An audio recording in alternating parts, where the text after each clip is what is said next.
Hello everyone, I am Deepak Datta. Welcome to this channel Deepak Datta Maths. Previous lesson में हमने exercise 7.1 को complete किया था. इस लेसन में हम एक्सरसाइज 7.2 को कंप्लीट कर जाएंगे. कुछ टॉपिक से शुरू करते हैं. अब पहला क्वेश्चन है, find the coordinates of the point which divides the join. ये एक हमारा एक पॉइंट है, ये दूसरा एक पॉइंट है, इन द रेशियो 2:3. सेक्शन फॉर्मूला हमने क्या देखा था? अगर हमारे पास कोई दो पॉइंट है, अगर ए और बी कोई दो पॉइंट है, अगर ए के कोऑर्डिनेट है हमारा x1 y1, बी के कोऑर्डिनेट्स हैं हमारे x2 एंड y2, इन दोनों को ज्वाइन करने पर हमें एक लाइन सेगमेंट क्या मिलता है? ए बी हमें लाइन सेगमेंट मिलता है. जो ए बी लाइन सेगमेंट मिलता है, अगर कोई पॉइंट हमारा सपोज P है जिसका कोऑर्डिनेट x एंड y है, इस लाइन सेगमेंट को m1 एंड m2 के रेशियो में डिवाइड करती है. तो कोऑर्डिनेट ऑफ पॉइंट P हम कैसे निकालते हैं? कोऑर्डिनेट ऑफ पॉइंट P निकालते हैं हम m1 x2 plus m2 x1 upon m1 plus m2. ये होगा हमारा x कोऑर्डिनेट. y कोऑर्डिनेट हमारा कैसे निकलेगा? m1 y2 plus m2 y1 upon m1 plus m2. ये कंसेप्ट आज के इस क्वेश्चन में जितने भी एक्सरसाइज 7.2 के क्वेश्चन है उनमें यूज होगा. क्वेश्चन हमारा find the coordinates of the point. एक पॉइंट हमें क्या दिया है? ए हमारा कोई एक पॉइंट है, उसका कोऑर्डिनेट -1 7, और क्या है? बी हमारा कोई पॉइंट है जिसका कोऑर्डिनेट है 4 3. कोई भी आप एक लाइन सेगमेंट ले लो, आप बना लो ऐसे ए बी एक लाइन सेगमेंट हमारा मिल गया. अब कोई पॉइंट है, कहता है कि एक पॉइंट है विच डिवाइड्स द लाइन सेगमेंट, मतलब इसे और इसे जब ज्वाइन करके एक लाइन सेगमेंट मिल रहा है. सपोज ये हमारा कोई एक पॉइंट है सी जिसके कोऑर्डिनेट्स हैं एक्स वाई, इस लाइन सेगमेंट को 2:3 के रेशियो में डिवाइड कर रही है. अगर हम देखें, अगर हम इसे कंपेयर करें हमारे प्रीवियस वाले से, इस चीज को जो हमने डिराइव किया था पहले कि कोऑर्डिनेट्स कैसे निकालते हैं, तो हमें क्या मिल रहा है? हमें यहां मिल रहा है x1 क्या है हमारा? x1 है -1, y1 क्या है? 7. यहां में देखिए x1 -1, y1 7. x2 क्या है? x2 है हमारा 4 और y2 क्या है हमारा? -3. उसके साथ साथ m1, ये m1 क्या है? m1 equal to 2 and m2 equal to 3. अब हम सेक्शन फॉर्मूला लगाते हैं. सेक्शन फॉर्मूला हमारा क्या है? x m1 x2 plus m2 x1 upon m1 plus m2. अब हो गया इजी, इसमें बस वैल्यू को पुट करना है, हमारा आंसर आ जाएगा. m1 हमारा क्या है? 2, x2 है हमारा 4 प्लस m2 है 3, x1 है -1. ये हमें मिला upon m1 plus m2. 8 minus ये प्लस ये 3 -3 अपॉन 5. तो ये क्या हो जाएगा? प्लस माइनस माइनस हो जाएगा अपॉन 5. 5 अपॉन 5 ये हो जाएगा इक्वल टू 1. ये मिला हमारा x कोऑर्डिनेट. उसी तरह y कोऑर्डिनेट इसका कैसे निकलेगा? इसी क्वेश्चन में अगर हम y कोऑर्डिनेट निकालना चाहें, y कोऑर्डिनेट के लिए हमारा होगा m1 y2 plus m2 y1 upon m1 plus m2. m1 हमारे पास 2 है, y2 -3 है, प्लस m2 हमारे पास 3 है, y1 है 7 upon m1 plus m2. 2 into -3 -6 plus 7 into 3 21. यहाँ 5 हो जाएगा, 21 माइनस 6 15 अपॉन 5 इक्वल टू 3। तो अगर हमारा C का कोऑर्डिनेट हम देखें तो C का कोऑर्डिनेट हमें क्या हो जाए, द कोऑर्डिनेट ऑफ C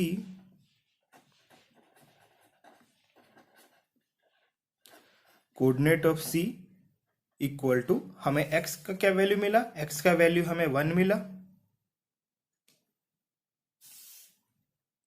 1, और y का कोऑर्डिनेट क्या मिला, y का कोऑर्डिनेट हमें मिला 3। तो C का कोऑर्डिनेट हो जाएगा 1 एंड 3। यहाँ हमें क्वेश्चन पूछा है find the coordinate of the point, तो कोऑर्डिनेट ऑफ C क्या हो जाएगा, 1 3 हो जाएगा। उसी तरह दूसरा क्वेश्चन देखते हैं। अब दूसरा क्वेश्चन है वही है, find the coordinate of the point of try section of the line segment joining इतना। तो कोई एक पॉइंट ले लें, P हमारा एक पॉइंट है जिसके कोऑर्डिनेट हमें 4 -1 दिया है, और Q कोई एक पॉइंट है जिसका कोऑर्डिनेट 2 एंड -3 दिया है। तो P और Q को अगर हम ज्वाइन कर दें, अगर P और Q को हम ज्वाइन कर दें तो हमें एक लाइन सेगमेंट मिल जाएगा, ये P ये Q। अब यहाँ क्वेश्चन में दिया है try section. Try section, try section मतलब 3 इक्वल पार्ट में, जैसे बाई सेक्शन होता है 2 इक्वल पार्ट, ट्राई सेक्शन मतलब 3 इक्वल पार्ट। अगर एक लाइन को 3 इक्वल पार्ट में डिवाइड करना है तो हमें कितने पॉइंट की जरूरत होगी, हमें 2 पॉइंट की जरूरत होगी। कैसे, देखिए, अगर हम यहां में एक पॉइंट देते हैं, सपोज इस पॉइंट को हम नेम कर देते हैं E, और इस पॉइंट को हम नाम दे देते हैं F। 3 इक्वल पार्ट्स में मतलब क्या हो जाएगा, रेशियो 1:1:1। कैसे, उसे फिर से समझा देते हैं। जैसे देखिए, ये हमारे पास कोई एक लाइन है, सपोज इस लाइन का लेंथ 15 यूनिट है, यूनिट मतलब कुछ भी, मीटर सेंटीमीटर आप कुछ भी ले सकते हैं। इसे 3 पार्ट्स में हमको डिवाइड करना है, 3 इक्वल पार्ट्स में। अगर 3 इक्वल पार्ट्स में हम इसे डिवाइड करेंगे तो कैसे लेंगे, ये हमारा 5 यूनिट, ये भी हमारा 5 यूनिट, और ये भी हमारा 5 यूनिट। तो क्या हुआ, 3 इक्वल पार्ट्स में डिवाइड हुआ। अगर हम इसको देखें तो अगर हम 5 कर दें तो ये हमें क्या रेशियो देगा, 1:1:1, क्योंकि अगर हम 5 को कॉमन निकाल लें तो ये क्या दे देगा, 1:1:1। सेम यही कंसेप्ट यहां यूज कर रहे हैं। पॉइंट E और पॉइंट F क्या कर रहे हैं, ये दो पॉइंट लाइन सेगमेंट PQ को 3 इक्वल पार्ट में डिवाइड कर रहे हैं। तो अब हम लोग एक एक का निकालेंगे। अगर हम पॉइंट P और Q को देखें तो इसे कंपेयर करने पर क्या मिलेगा हमें, सबसे पहले मिलेगा, देखिए x1, इसको हम x1 ले रहे हैं, इसे x2, इसे y1 एंड इसे y2। x1 क्या होगा हमारा 4, y1 क्या होगा हमारा -1, उसी तरह x2 हमारा क्या होगा -2, और y2 हमारा हो जाएगा -3। अब देखिए, यहां एक पॉइंट तो है नहीं। अगर हम एक पॉइंट लेते हैं तो हम मान लेते हैं कि इसका हम कोऑर्डिनेट जो है इसका हम x या y ले लेते हैं। यहाँ हमारा 2 पॉइंट है, तो हम क्या करेंगे, करना कुछ ज्यादा दिक्कत है नहीं, वही हम मान लेंगे इसमें। सपोज E का जो कोऑर्डिनेट है x3 y3 है, और F का जो कोऑर्डिनेट है वो x4 y4 है। अब देखिए कैसे सॉल्व करते हैं, इजीली हो जाएगा। देखिए, अब कंसीडर किसको करेंगे, सबसे पहले हम पॉइंट E वाले केस को, ठीक है। अगर हम सिर्फ पॉइंट E को कंसीडर करें और पॉइंट F को कंसीडर नहीं करें तो हम क्या देख रहे हैं, अगर ये हमारा F छुप जाएगा तो देखिए कंसीडरिंग पॉइंट E, अब क्या हो रहा है, देखिए ये हमारा एक लाइन सेगमेंट हो गया PQ, एक पॉइंट हम ले लेते हैं E, हम अभी F को कंसीडर नहीं करेंगे, स्टेप बाय स्टेप कवर करते हैं। ये x3, ये y3 है जो कि हमारा E का कोऑर्डिनेट है। अब देखिए, ये P और E इसके बीच में कितना है हमारा 1 है। अब E और Q के बीच में देखिए, ये 1 है, ये 1 है, तो टोटल कितना हो जाएगा, 1 + 1 2। हम बोल सकते हैं point E line segment PQ को 1:2 में डिवाइड कर रही है। हमें ये मिल गया। इस केस में पॉइंट ई को अगर हम कंसिडर कर रहे हैं, उस केस में हमारा m1 क्या मिलेगा हमें? अगर हम देखें इस केस में m1 मिलेगा हमारा 1 और m2 क्या मिलेगा हमें इस केस में? इस केस में m2 मिलेगा हमें 2। अब वही फॉर्मूला लगाएंगे, सिर्फ यहाँ पहले वहां x लिखते थे, यहाँ x3 हम कर देंगे। देखिए क्या हो जाएगा, m1 x2 plus m2 x1 upon m1 plus m2। m1 का वैल्यू हमें पता है 1 है, 1 इंटू x2 का वैल्यू क्या है हमारे पास -2 प्लस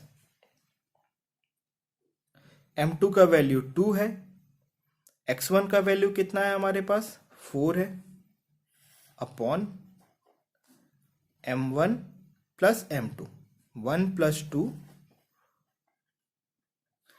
ये हो जाएगा -2, ये हो जाएगा 8, ये हो जाएगा 3, 8 माइनस 2 6/3, ये हो जाएगा 2।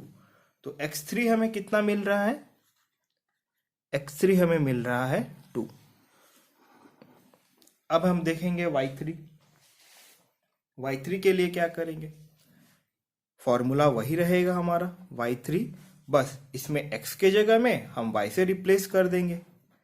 m1 y2 plus m2 y1 upon m1 plus m2। m1 का क्या वैल्यू है? m1 हमारे पास 1 है, y2 का क्या है वैल्यू? y2 का वैल्यू -3 है, प्लस m2 क्या है हमारे पास 2 और y1 कितना है हमारे पास -1 upon m1 plus m2।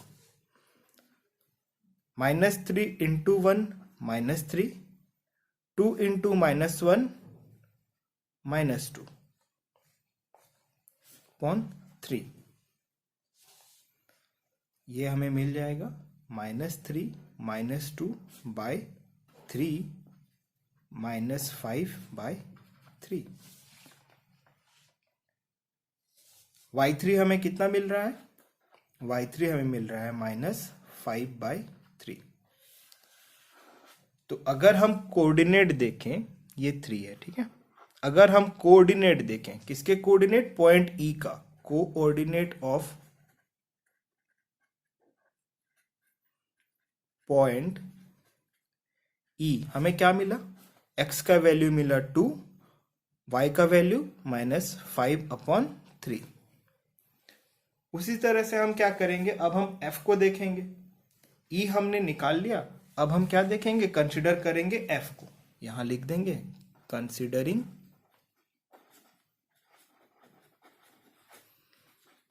Point f। अगर हम पॉइंट f को कंसिडर करेंगे और e को कंसिडर नहीं करेंगे, तो ये एक हमारा लाइन सेगमेंट रहा, ये p और ये q, f हमारा इस जगह में है कहीं। तो देखिए जैसे हमने e के केस में किया था, वैसे ही f अगर हमारा यहां है और e अगर हम छुपा दें, तो ये किस रेशियो में हो रहा है? ये हो रहा है 1 + 1 2 और ये हो जाएगा हमारा 1। तो f किस रेशियो में डिवाइड कर रहा है? f 2:1 के रेशियो में डिवाइड कर रहा है। x1 x2 हमारा वही सेम है। f का कोऑर्डिनेट हमारा क्या है? x4 और y4। इस केस में हमें m1 क्या मिलेगा? जब हम f पॉइंट को कंसिडर कर रहे हैं, m1 हमें मिलेगा 2, m2 हमें मिलेगा 1। वही फॉर्मूला पुट करेंगे, x = m1 x2, ये हो जाएगा x4, m1 x2 plus m2 x1 upon m1 plus m2। Considering point f, जब हम पॉइंट f को कंसिडर कर रहे हैं, तब हमारे पास m1 हो जाएगा 2 और m2 हो जाएगा 1। देखिए दोनों केस में m1 m2 का वैल्यू अलग है। जब हम पॉइंट e को कंसिडर कर रहे हैं, तब हमारे पास m1 क्या हो रहा है? 1 हो रहा है, m2 हो रहा है 2 हो रहा है। इस केस में m1 2 होगा और m2 1 होगा। अब वैल्यू पुट कर देंगे, m1 into x2 plus m2 into x1 upon m1 plus m2।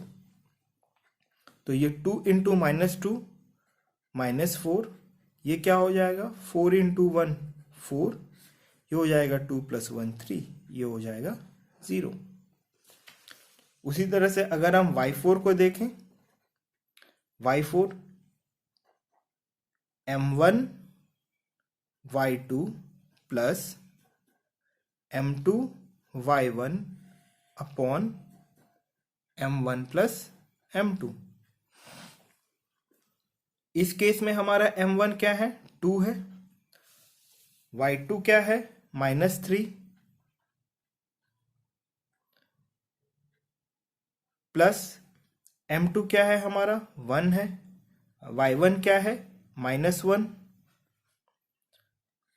Upon, इसे ब्रैकेट दे दीजिए, क्लोज कर दीजिए bracket, m1 plus m2, m1 plus m2, 2 into -3, 2 into -3 हो जाएगा हमारा -6, 1 इंटू -1, ये क्या हो जाएगा हमारा -1, ये हो जाएगा 3, -6 -1 अपॉन 3, ये हो जाएगा हमारा -7/3। तो देखिए जब हम f को कंसिडर कर रहे हैं तो क्या हो जाएगा हमारा कोऑर्डिनेट ऑफ पॉइंट f।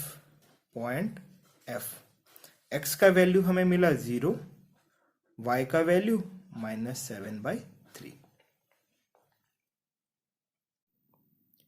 अब कंसिडर करते हैं फोर्थ क्वेश्चन में। फोर्थ क्वेश्चन हमें बोलता है find the ratio in which line segment joining the point -3 10 and 6 -8 is divided bye -1 6। देखिए यहां हमें तीनों पॉइंट दिया हुआ है, पर इस केस में जैसे हमें रेशियो दिया गया था, इसमें इनडायरेक्टली रेशियो दिया है ट्राई सेक्शन बोलकर। इसमें हमें क्या किया है, जो पॉइंट लाइन सेगमेंट को डिवाइड कर रही है कोई एक पर्टिकुलर रेशियो में, उस पॉइंट का कोऑर्डिनेट हमें दिया है, हमें क्या निकालना है, रेशियो निकालना है। तो अगर हम कोई एक पॉइंट ले लें, एक पॉइंट सपोज हमारा P है यहाँ पे -3 10, दूसरा पॉइंट हम ले लेते हैं Q, उसको दे देते हैं, इसका कोऑर्डिनेट हमें दिया गया है 6 एंड 8। अब क्या करते हैं, अब थर्ड पॉइंट कौन सा पॉइंट, जो कि उस लाइन सेगमेंट को, कौन सा लाइन सेगमेंट, अगर हम पी क्यू को मिला दें तो हमें एक लाइन सेगमेंट मिलेगा पी क्यू एक लाइन सेगमेंट मिलेगा। वो पॉइंट क्या कर रहा है, इस लाइन सेगमेंट को कोई सा भी एक पॉइंट ले लेते हैं, हमें तो पता नहीं है ये किस रेशियो में डिवाइड करेगा। ये सपोज इस पॉइंट का हम नाम रख देते हैं z, सपोज हम नाम रख देते हैं z। इसका कोऑर्डिनेट हमें क्या दिया है, -1 और 6। अगर -1 6 है तो हम क्या करेंगे, मान लेंगे कि ये इसको m1, ये इसको m2 के रेशियो में डिवाइड कर रहा है। देखिए अभी एक चीज आपको समझाना है, अगर आप ये m1, इसको दो तरीके से कर सकते हैं, दोनों मेथड बता दूंगा, जो इजी लगेगा आप उसी से करना। पहला तरीका है मेथड 1। अगर हम मेथड 1 को देखें,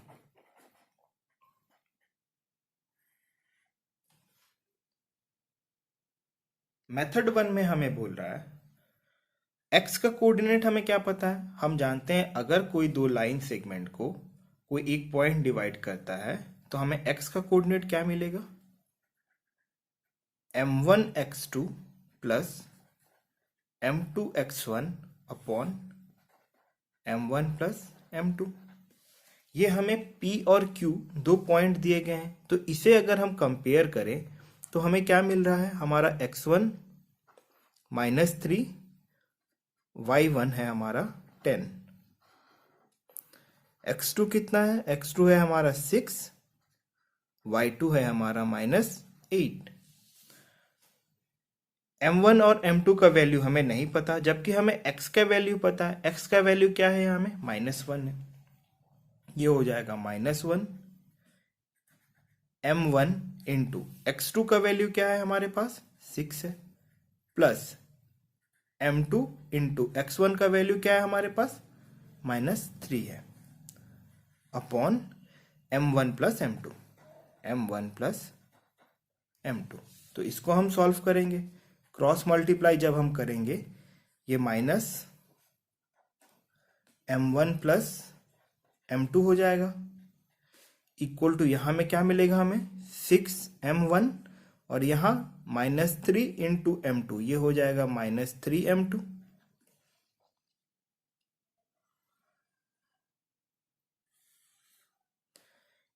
इसे अगर हम सॉल्व करें, यहाँ लेके आते हैं, ये हो जाएगा हमारा -m1 -m2 is equal to 6m1 -3m2। आप कुछ भी कर सकते हो, आप इस पोर्शन को इधर ले जा सकते हो या इस पोर्शन को इधर ले आ सकते हो, ये कंप्लीटली आप पर डिपेंड करता है। हम क्या कर रहे हैं, इस पोर्शन को हम इस साइड ले जा रहे हैं, तो अगर यहाँ 0 हो जाएगा, 6m1, अगर -m1 इधर जाएगा तो क्या होगा +m1। सिमिलरली यहाँ हमारे पास -3m2 है, ये -m2 अगर इधर जाएगा तो क्या हो जाएगा +m2। अब सॉल्व करते हैं इसको, 6m1 plus m1 7m1 -3m2 plus m2, ये हो जाएगा -2m2। तो हमें इक्वेशन क्या मिला, पहला equation 7m1 -2m2 equal to 0।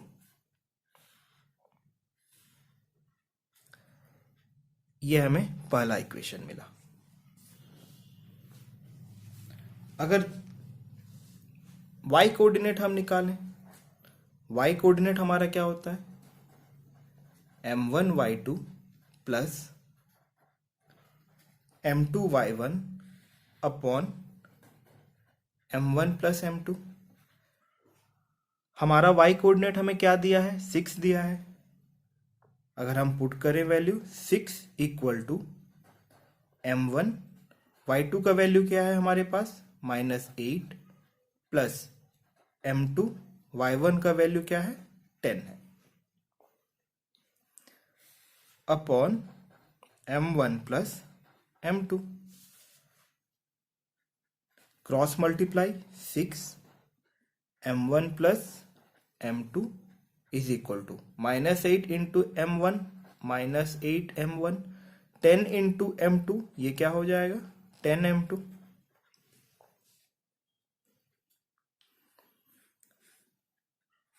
इसे हम खोल लेंगे, 6m1 plus 6m2 minus 8m1 plus 10m2। हम वही करेंगे, इस टर्म को हम इधर लेके आ जाते हैं, तो क्या ये इधर देगा हमें 0 -8m1, 6m1 इधर जाएगा तो क्या हो जाएगा -6m1। उसी तरह यहाँ हमारे पास क्या है 10m2, ये 6m2 अगर इधर आएगा तो हमें क्या देगा -6m2, 0, ये हो जाएगा -8 -6 -14m1, 10 -6 हो जाएगा, ये हो जाएगा 4m2। अब यहाँ देखिए, अब यहाँ एक कॉमन आ सकता है, कॉमन क्या आएगा 2 कॉमन आएगा, 2 कॉमन आ जाएगा तो क्या हो जाएगा -7m1 प्लस 2m2। तो ये अगर हम मल्टीप्लाई इधर डिवाइड कर दें 2 को, तो क्रॉस में क्या हो जाएगा 0 हो जाएगा, equal to -7m1 plus 2m2, ये हमें मिल रहा है। इसे हम डायरेक्टली अगर एज ए इक्वेशन टाइप में अगर हम लिखें तो ये हमें देगा -7m1 plus 2m2 equal to 0। इसे हम दे देंगे इक्वेशन 2। मेथड 1 थोड़ा लंबा है, मेथड 2 करेंगे वो इजी हो जाएगा। तो हमारा दो इक्वेशन क्या क्या मिला हमारा, देखिए एक इक्वेशन हमें मिला 7m1 minus 2m2 equal to 0। दूसरा इक्वेशन क्या हमें मिला, -7m1 plus 2m2 equal to 0।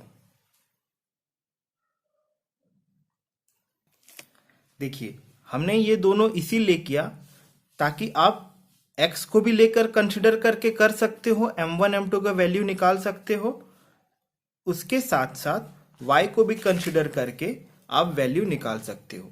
ये दोनों करने का कोई ज़रूरत नहीं है, हमने सिर्फ आपको दिखाना था ताकि आपको बाद में कोई कंफ्यूजन ना हो, इसीलिए हमने x को भी लेके किया और y को भी लेके किया। अब देखिए यहाँ में इसीलिए हम दो इक्वेशन को लिख रहे हैं यहाँ पे, इक्वेशन 1 एंड इक्वेशन 2। तो हमको क्या क्या मिला था, हमारा इक्वेशन 1 क्या था, हमें ये वाला इक्वेशन मिला था इक्वेशन, और ये क्या मिला था, ये हमें इक्वेशन 2 मिला था। अब देखिए अब हम क्या करें, अगर हम कंसिडर इक्वेशन 1 को कंसिडर करते हैं, हम अगर क्या करें कंसिडरिंग इक्वेशन 1 को कंसिडर करने पर हमें क्या दिख रहा है, हमें मिल रहा है 7m1 minus 2m2 equal to 0। अगर हम इस टर्म को उधर ले जाएं तो हमें क्या मिलेगा, 7m1 इक्वल टू 2m2। अब देखिए अगर हम इसे m1 अपॉन m2, ये m2 को इधर ले आए तो और इस 7 को इधर कर दें तो हमें 2/7 मिल रहा है। तो इससे आप देख पा रहे हैं हमें एक रेशियो मिल जा रहा है, m1:m2 का रेशियो क्या मिल रहा है, 2/7। इसी तरह अगर हम कंसिडरिंग इक्वेशन 2 को सिर्फ अगर हम कंसिडर करें, इक्वेशन 2 को कंसिडर करने पे क्या होगा, -7m1 plus 2m2 equal to 0। अब देखिए -7m1, इसमें भी वही हम करेंगे, 2 को अगर उधर ले गए ये हमें दे देगा -2m2 इक्वल टू, साइन के दोनों तरफ माइनस है तो ये कट जाएंगे, तो हमारे पास क्या मिलेगा, हमें मिलेगा 7m1 इक्वल टू 2m2। अब देखिए m1 upon m2 equal to 2/7, वही सेम आ रहा। इसे करने का मतलब ये था कि अगर आप इस मेथड से अगर आप करोगे x को लेकर सॉल्व करना चाहो, हमारे पास x1 x2 y1 y2 दोनों अवेलेबल है, अगर आप x को लेकर सॉल्व करते हैं कि m1 x2 plus m2 x1 upon m1 plus m2 तो भी हमें वही मिल जाता है क्योंकि x में हमें ये मिल रहा है।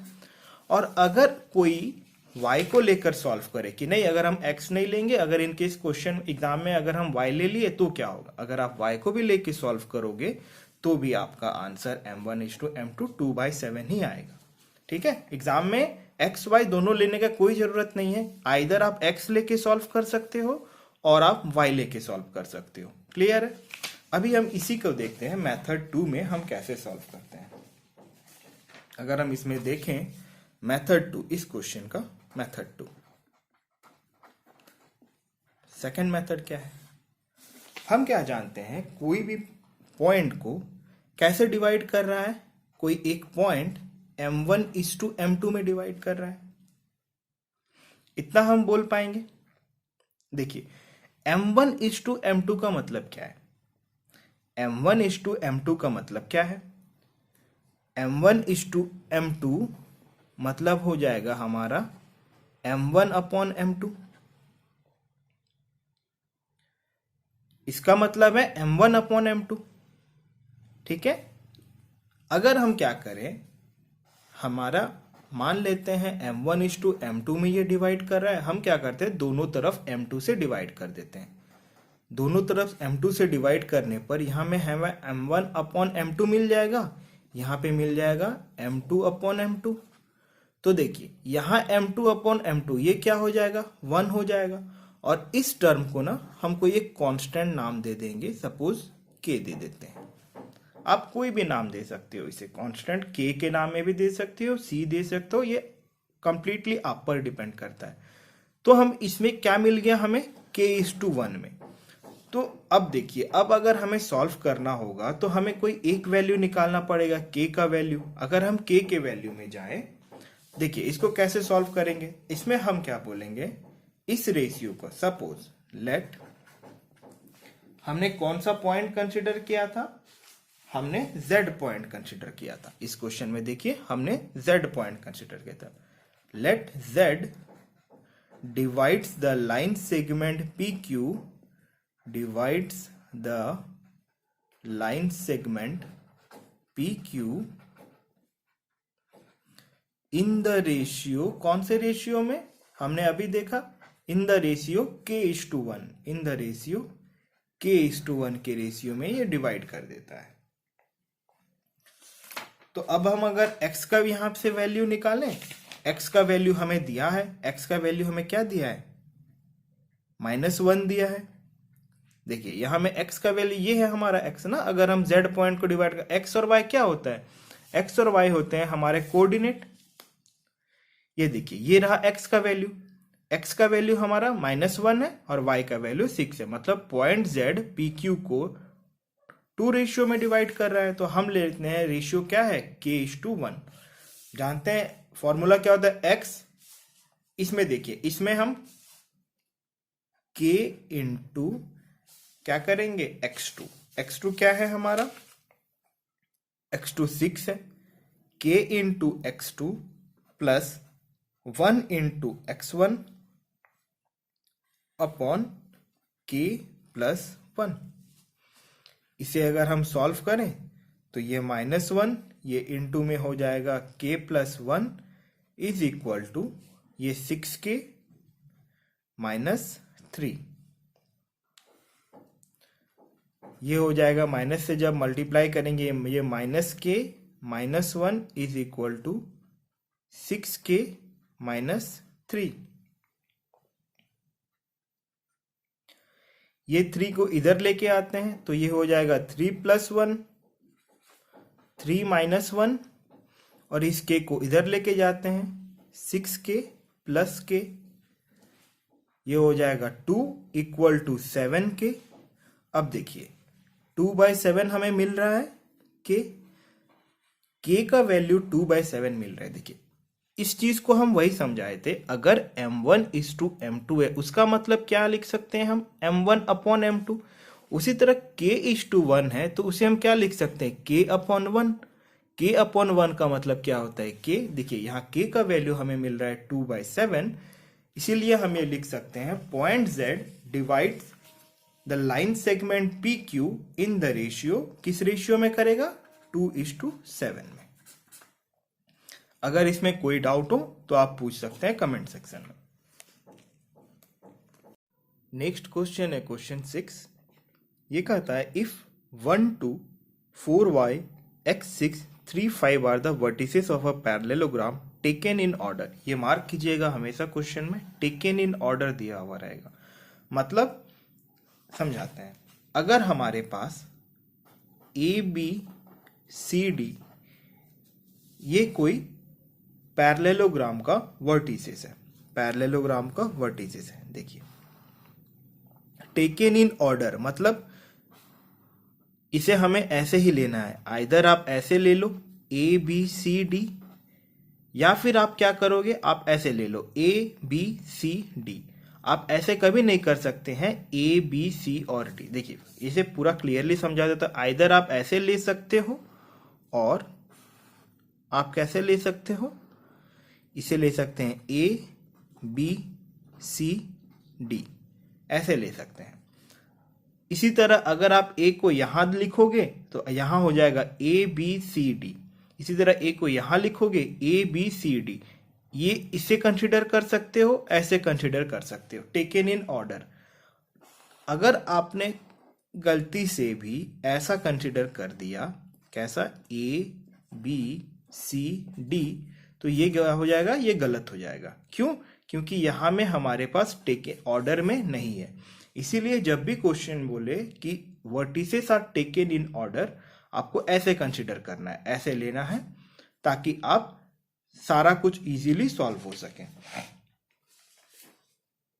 अब देखते हैं अब इसमें हमारा ऑलरेडी दिया हुआ है वर्टिसेस ए, इसमें देखिए इसमें भी वही है, पॉइंट का नेम दिया हुआ नहीं है तो हम कुछ भी मान सकते हैं। जैसे हमने देखा कि हम A B C D suppose parallelogram ले लेते हैं,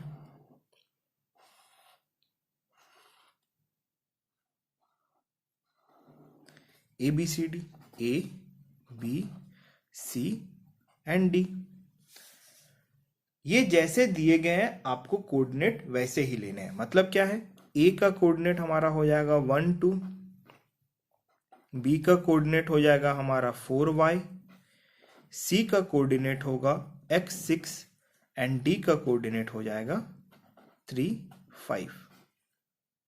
हमें क्या पूछा है, find x and y।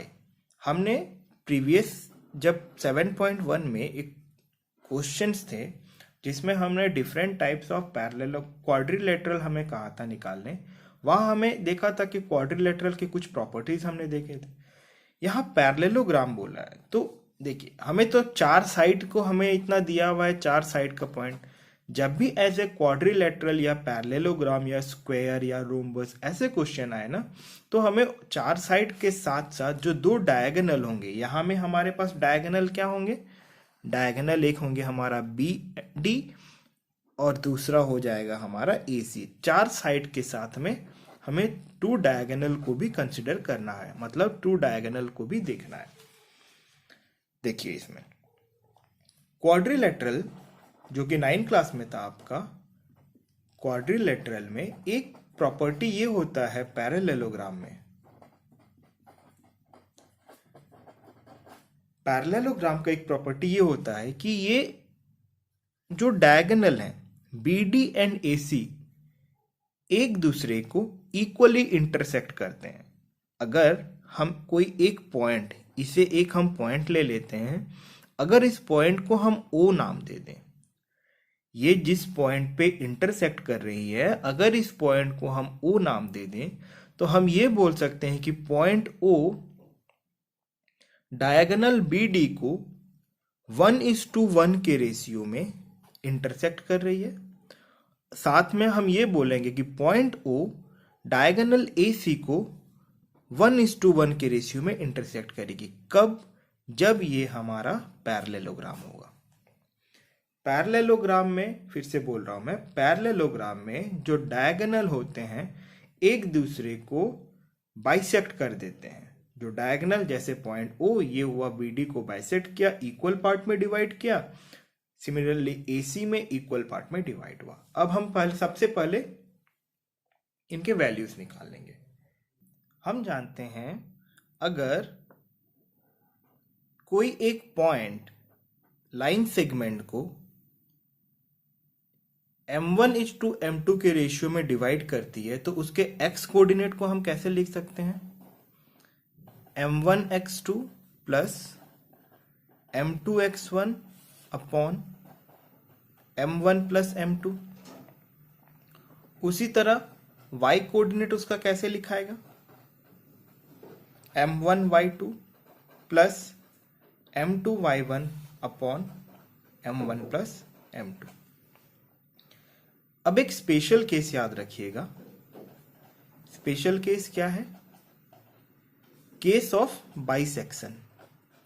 Case of bisection मतलब इक्वल पार्ट्स में डिवाइड करेगा। जैसे ये point A B D line segment को इक्वल पार्ट में डिवाइड कर रहा है, मतलब क्या 1:1 में डिवाइड कर रहा है। उस केस में हमारा क्या होगा, उस केस में m1 भी 1 है, m2 भी 1 है, तो हमारा क्या हो जाएगा इसमें x2 प्लस x1, यहाँ पे 1 प्लस 1 क्या हो जाएगा 2। इसी तरह y हो जाएगा y2 प्लस y1/2। इसी कंसेप्ट को हम इस प्रॉब्लम में यूज करेंगे। कैसे यूज करेंगे देखते हैं। हमने क्या देखा है, हमने देखा पैरेललोग्राम के केस में जो डायगोनल्स होते हैं वो एक दूसरे को बाइसेक्ट करते हैं। किस पॉइंट पे, जिस पॉइंट पे उन दोनों का इंटरसेक्शन होता है, उसी पॉइंट, इंटरसेक्शन पॉइंट क्या करता है, डायगोनल को बाइसेक्ट करता है। अगर डायगोनल को बाइसेक्ट करता है तो हमने क्या देखा है, हमने यहां देखा O1 का कोऑर्डिनेट क्या है हमारा, x1 y1 है। B का कोऑर्डिनेट हमारा, अब अगर हम डायगोनल BD को कंसिडर करते हैं, कंसिडरिंग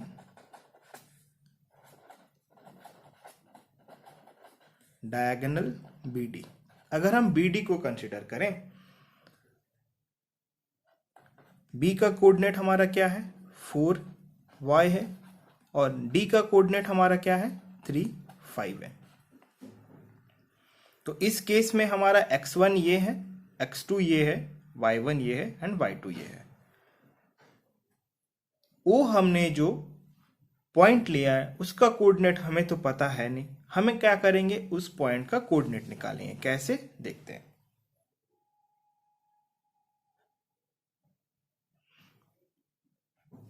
x1 इक्वल टू, ये क्या हो जाएगा हमारा, x1 प्लस x2 बाई 2। उसी तरह इसमें क्या हो जाएगा, y1 equal to y1 plus y2 by 2। देखिए यहां में x था, हमने कोई पॉइंट का कोऑर्डिनेट लिया था, यहां y था।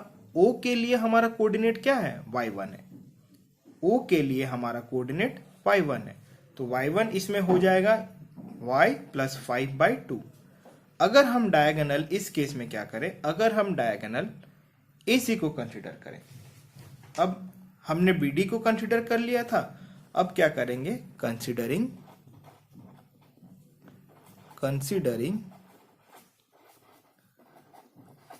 Diagonal AC। A का कोऑर्डिनेट हमारे पास क्या है 1 2 है। अगर हम देखें B का कोऑर्डिनेट, C का कोऑर्डिनेट क्या है x 6 है।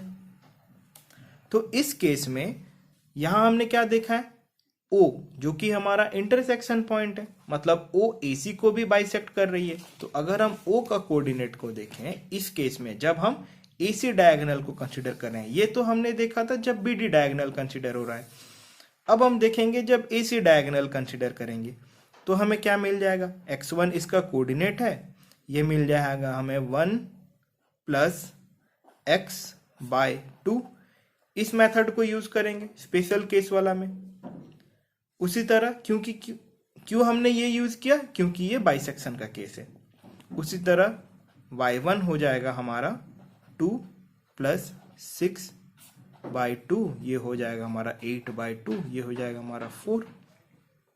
अब देखिए, अब रही बात, ये जब हमने डायगोनल BD को यूज किया और साथ में जब हमने डायगोनल AC को यूज किया, तो पॉइंट तो हमारा वही है, पॉइंट तो कोई वेरी नहीं कर रहा है। वही एक ऐसा पॉइंट है जो AC को भी 2 पार्ट्स में डिवाइड कर रहा है, 2 इक्वल पार्ट्स में, और BD को भी 2 इक्वल पार्ट्स में डिवाइड कर रहा है। तो हम ये बोल सकते हैं यहां में हमको जो x1 मिला और इस केस में जो हमें x1 मिला वो इक्वल है। हम क्या बोल सकते हैं इस केस में, देखिए इस केस में, केस जब हम BD डायगोनल लिए और केस जब हम AC डायगोनल लिए, इस केस में जो हमें x1 यहां मिला BD के केस में, और AC के केस में जो हमें x1 मिला वो इक्वल होगा। क्यों, क्योंकि O कॉमन पॉइंट है AC एंड BD का, since O is common point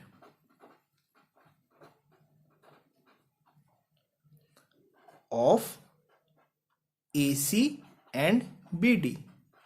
तो हम ये लिख सकते हैं 4 प्लस 3 डिवाइडेड बाई 2, या इसे हम क्या बोल सकते हैं 7 बाई 2, इसे बाद में लिखने, is equal to 1 plus x by 2। तो ये क्या हो जाएगा हमारा 7 by 2 is equal to 1 plus x by 2।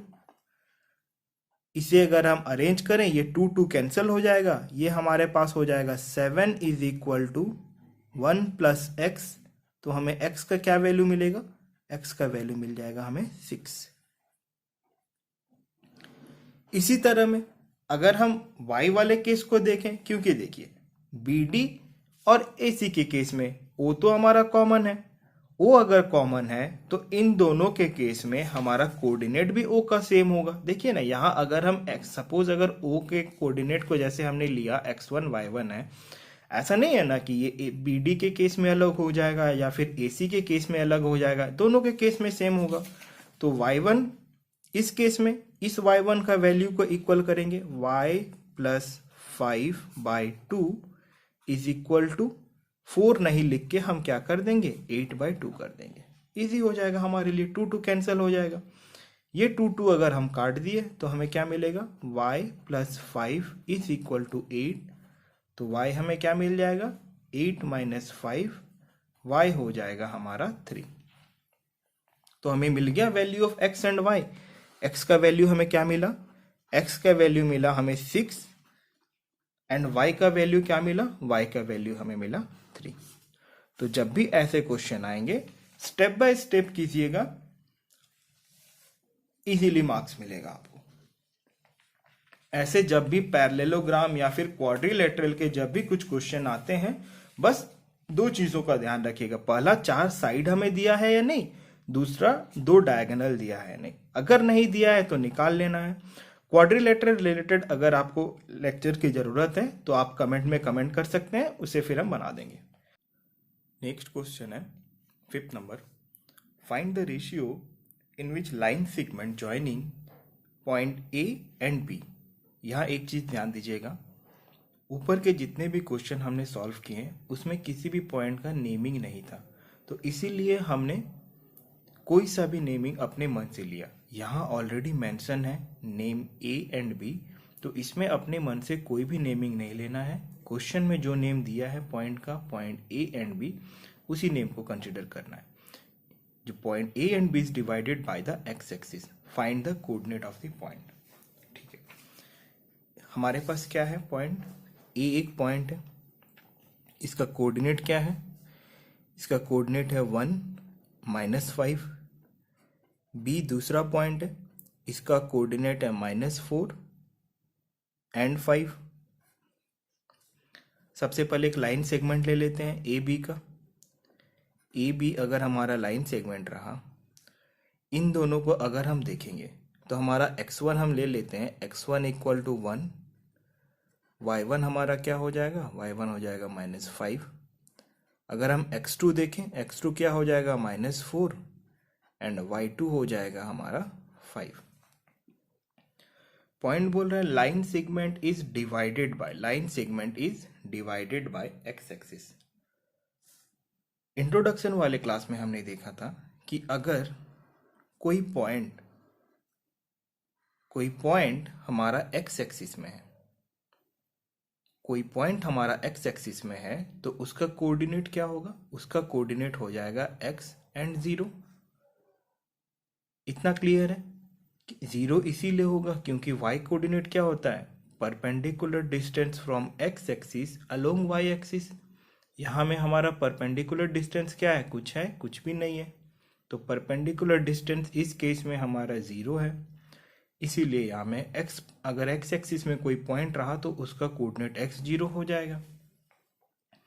अब इस पॉइंट, कोई भी एक पॉइंट है ए बी में, वो पॉइंट ए बी सेगमेंट को divided by the x axis, x axis अगर डिवाइड कर रहा है मतलब वो पॉइंट हमारा एक्स एक्सिस में है, और सपोज कोई पॉइंट हमारा यहाँ है। अगर इस पॉइंट का हम नाम O दे देते हैं, अगर इस पॉइंट का नाम अगर O दे देते हैं तो इसका कोऑर्डिनेट हमारा क्या हो जाएगा, x and 0।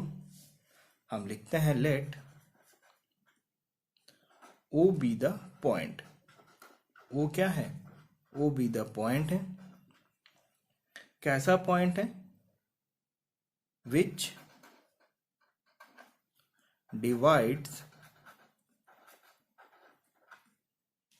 the line segment, which divides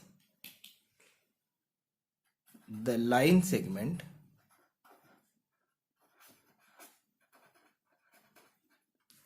AB in the ratio m1 is to m2। O एक ऐसा पॉइंट है जो हमारे x एक्सिस में प्रेजेंट है तो उस पॉइंट का कोऑर्डिनेट हो जाएगा हमारा x0। ये पॉइंट क्या करता है, ये x एक्सिस ही इस लाइन सेगमेंट को m1:m2 के रेशियो में डिवाइड कर देती है। तो अगर हम देखें, अगर हम इसका कोऑर्डिनेट निकालने को देखें तो क्या हो जाएगा, x क्या होता है हम जानते हैं, x हो जाता है हमारा m1x2 plus m2x1 upon m1 plus m2।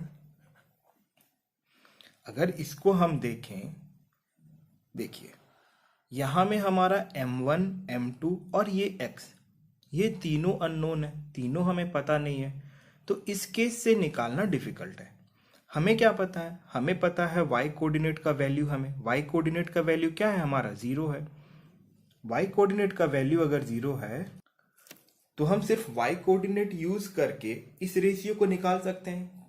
जैसा हमने प्रीवियस केस में देखा था कि हम x कोऑर्डिनेट या फिर y कोऑर्डिनेट, दोनों में से कोई भी एक कोऑर्डिनेट को यूज करके हम इन रेशियो को निकाल सकते हैं। तो y कोऑर्डिनेट का अगर हम देखें तो y कोऑर्डिनेट होता है, इसमें भी वही लिखेंगे, m1y2 plus m2y1 upon m1 plus m2। यहां हमारा y कोऑर्डिनेट क्या है, 0 है। m1 का वैल्यू हमें नहीं पता, हमें निकालना है m1। y2 का वैल्यू हमारे पास कितना है, 5 है, प्लस m2। y1 का वैल्यू हमारे पास कितना है, y1 का वैल्यू हमारे पास है -5। ये हो जाएगा नीचे हमारा m1 प्लस m2। अगर इसे हम क्रॉस मल्टीप्लाई कर दें तो हमारा 0 हो जाएगा ना, ये 0 हो जाएगा। ये हो जाएगा हमारा 5m1 माइनस ऑफ 5m2। ये हमें यहां मिला। अगर इसको इस साइड ले आते हैं 5m को, तो क्या हो जाएगा, minus of 5m1 is equal to minus of 5m2।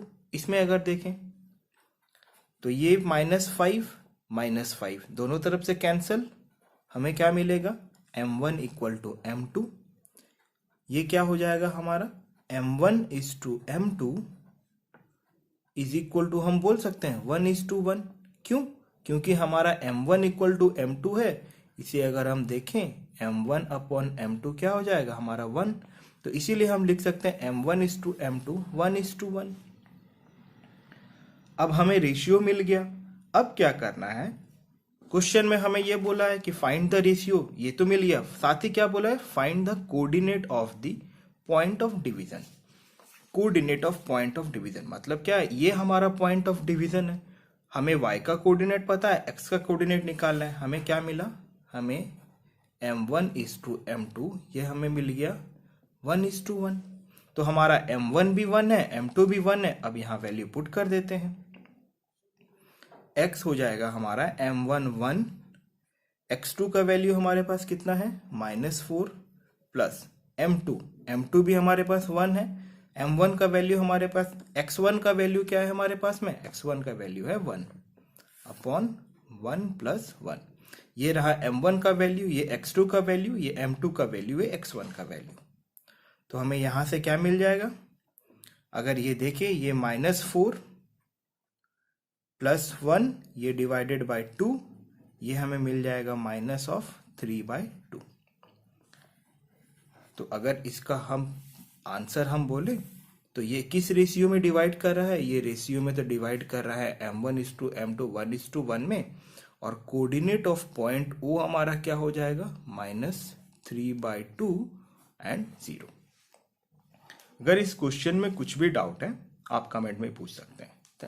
Thank you.